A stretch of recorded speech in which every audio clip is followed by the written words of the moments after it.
Timo et le rocher de la peur. Dans la savane, une vieille légende racontait qu'au sommet de la grande colline se trouvait un rocher mystérieux. On disait qu'il murmurait aux oreilles de ceux qui s'en approchaient et que son ombre pouvait engloutir les plus courageux. Les animaux en parlaient en chuchotant et personne n'osait s'en approcher.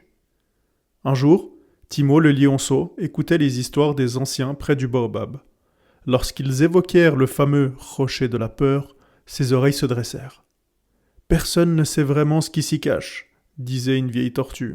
« Même les plus grands lions l'évitent. » Timo fronça les sourcils. « Ce n'est qu'un rocher. Je parie que tout ça, c'est des histoires pour nous faire peur. » Les autres lionceaux échangèrent des regards inquiets. « Si tu n'as pas peur, pourquoi ne vas-tu pas voir ?»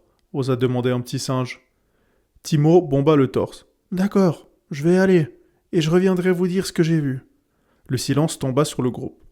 Tous savaient que personne n'avait jamais osé s'y aventurer. Mais Timo n'aimait pas qu'on le prenne pour un froussard. Il prit une grande inspiration et se mit en route.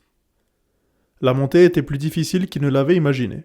Les herbes étaient hautes, le sol rocailleux, et un vent léger soufflait, créant des sifflements étranges. Chaque bruit semblait amplifié, et Timo sentait son cœur battre un peu plus vite. « Ce n'est que le vent », murmura-t-il pour se rassurer. Soudain, il aperçut une ombre bouger devant lui. Il bondit en arrière, le cœur battant. Mais en regardant mieux, il éclata de rire. C'était juste mon reflet dans une flaque d'eau. Il continua son ascension. Plus il s'approchait, plus le rocher paraissait gigantesque. Il était fissuré, sombre, et semblait veiller sur la savane comme un gardien silencieux. Timo hésita. Était-ce vraiment une bonne idée ? Mais il était trop tard pour reculer. Il posa doucement sa patte sur le rocher. Rien ne se passa. Pas de murmure, pas d'ombre menaçante. Juste la pierre, froide et immobile. Il sourit. « Ce n'est qu'un gros caillou !» Il rit de lui-même et s'assit quelques instants, regardant la savane s'étendre devant lui. Il n'avait jamais vu un si beau paysage. Lorsqu'il redescendit, ses amis l'attendaient en bas, les yeux écarquillés. « Alors, qu'est-ce que tu as vu ?» demanda le singe. Timo haussa les épaules. « Rien du tout. Ce rocher n'a rien de spécial. Tout ce qu'on croit sur lui, c'est dans notre tête. » Les lionceaux murmurèrent entre eux. « Tu veux dire que la peur, c'était juste dans notre imagination ?» demanda timidement une antilope.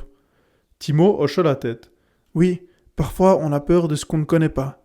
Mais quand on affronte nos peurs, on réalise qu'elles ne sont pas si terribles. » Les autres se regardèrent impressionnés. Grâce à Timo, la légende du rocher de la peur changea. Il n'était plus un endroit terrifiant, mais un sommet à conquérir pour ceux qui osaient affronter leurs craintes. Et Timo, lui, se sentit plus grand que jamais. Merci d'avoir pris le temps d'écouter cette histoire des récits d'Eliot. Si elle vous a plu, n'oubliez pas de vous abonner à notre podcast et à nous mettre une note 5 étoiles pour ne manquer aucun de nos prochains récits.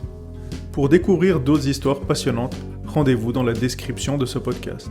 Un lien vers notre boutique Amazon.fr vous y attend, avec une sélection de livres spécialement créés pour les enfants. À très bientôt pour de nouvelles aventures en compagnie de nos héros.